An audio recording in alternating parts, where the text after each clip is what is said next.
Hi everyone, my name's Emily, and I'm making this video to talk about live action remakes, and really, why do we need them?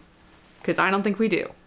So I first started thinking about this, obviously, with the How to Train Your Dragon movie coming out. So if you look at the trailer, you can see, and do like a comparison, you can see that they almost practically line up perfectly with the original animated movie. And so it's like, okay, we don't need that. I also wanted to talk about live action remakes because of the Lilo and Stitch movie. It's not the biggest focus. Obviously, the biggest focus here is the How to Train Your Dragon movie, but we'll talk a little bit about Lilo and Stitch. So, seeing as the trailer is literally the exact same thing as the original movie, I thought of two questions that I think might, at least I thought of when I saw this. Number one, if it's literally the exact same, then why do we as consumers need this? And number two, why was it made? So, number one is more along the lines of like, I don't know, I think the idea of like we live in a society type vibe. And number two is more economy, if you get my gist here. So, I'll start with number one. So, going back to it, why do we as consumers need this? And I think a lot of it is just the idea of the state of animation as a whole. The state of animation currently is not great, obviously. You can thank COVID for that, and also strikes and all that stuff, but obviously artists deserve a living wage. But anyway, so in terms of animation is typically viewed as just for kids. Wasn't there a thing where like Oscar voters just really did not care about animated movies and like that genre, and so they were like, it's just for my kid, which is so not true. There's so much animation out there that's more than just for kids. I mean, sometimes I think it gets a bad rep in terms of adult animated comedy shows, but it's seen as not as grand or as important of a medium for filmmaking, for just the fact that it's used more typically for kids' TV shows or kids' movies, and so it's not really taken as seriously, which is dumb, by the way. Everything that comes with an animated movie is purposeful, it is curated, and whether it be the character design and how they're shaped or how the environment is set up or the colors that they use, it is all so important to have, the final goal of making a compelling movie. When we just go to having live action remakes, those live action remakes just completely take away that purposeful choice in terms of what is it? Is it Les Mis? Not Les Mis. Wait a minute, hold on. There's a term in filmmaking where it's basically mise en scène. Think of it like the set design for a movie. It just takes into account all of the lighting, the props, where the actors are. It's, I guess, really just overall the overarching art direction that comes with a scene in a movie or just in general the whole thing. Not gonna lie to you, I did take one film class in college because I really enjoyed the idea of it, but it was early in the morning and the room was really warm. And so when there was a movie I was kind of not really interested in, I would just fall asleep even though I wanted to watch the movie. So I'm so sorry to that professor.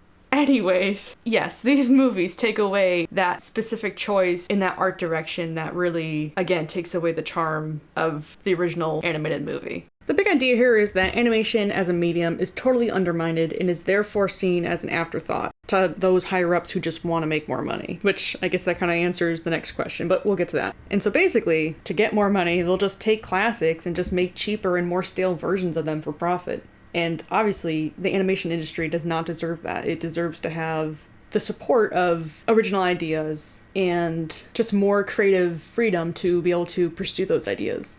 One example I always think about whenever I think of how powerful animation is, this video I remember seeing of an animator who worked on Tarzan. He was able to connect this scene of Tarzan and Jane and matching up their hands and the idea of relating it back to his daughter.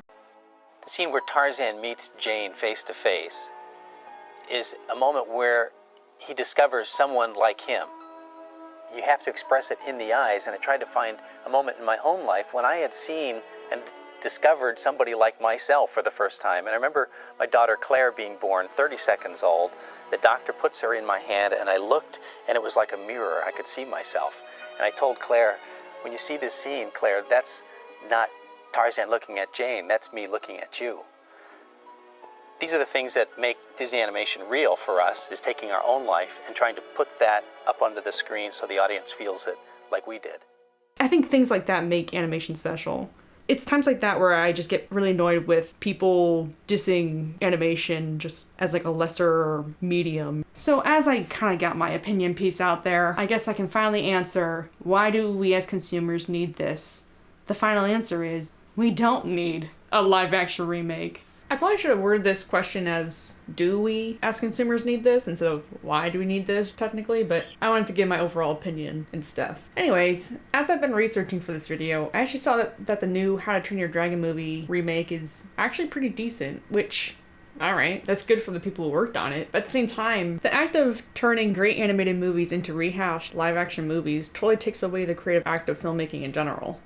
And yeah, I get wanting to take your kid to see an updated version of the movie you loved as a kid, but understand it's not going to have the same pull for imagination the animated one had. I believe you can dream and imagine more with animated media compared to live action. So the next question I have is, why was it made? Which, I mean, we all know why. Why movies are remade, obviously. It's just money. But I guess I should mention a little bit more for How to Train Your Dragon. Obviously, 1, for money, but 2, Epic Universe. And to those who don't know what Epic Universe is a new theme park in Orlando, Florida. It's actually just opened now, I think, this past few weeks. And so the whole thing with Epic Universe is that it has a central hub that is not an IP. I think it's like Greek mythology or just something along the lines of mythology, which, okay, cool. The thing is, though, is it has different lands in terms of its different areas. So each land is basically an IP. And so there's one that's Nintendo Land. There's a Dark Universe Land, which is like the universal classic monsters like Dracula, Frankenstein. And then you also have, I might be missing another one, maybe. There's another one that's the land of How to Train Your Dragon. And so, this is the biggest reason as to why Universal wanted this movie made, was because they wanted a reboot to help kids understand, like, oh yes, this is what this land is all about. That's pretty much the biggest reason as to why this movie was made overall, besides the money part to it. Because it's not like they wanted to change anything about it. The trailer, or at least from what we've seen, is the exact same as the original movie. So they really just wanted the hype and marketing for Epic Universe. Sorry, I don't know if you heard that Discord thing. Anyways, so I guess that's kind of like my whole spiel about How to Train Your Dragon. And so now, we can't forget about Disney wanting money too, with the Lilo and Stitch remake. And, we really did let it make more money than the original movie, huh? Why? So yeah, obviously Disney wanted money too, because they've been hurting. Obviously, of course, too, with the Epic Universe being a thing and probably taking a lot of their theme park money away from them currently. Anyways, so, with conclusion, live action remakes are here to stay. And you know what? Get ready for, I'm calling it now, get ready for a live action remake of Monsters, Inc. Because Disney has a new themed land coming too. Another live action idea, remake, or whatever, that Disney could do, which I think I'd be in support of. So basically, there's also going to be a new Cars land too. And so, what if for live action remake, we just had race cars and then have, obviously people are driving these cars, but we green screen them out of the shot, and so it just looks like cars are being driven with no one in them.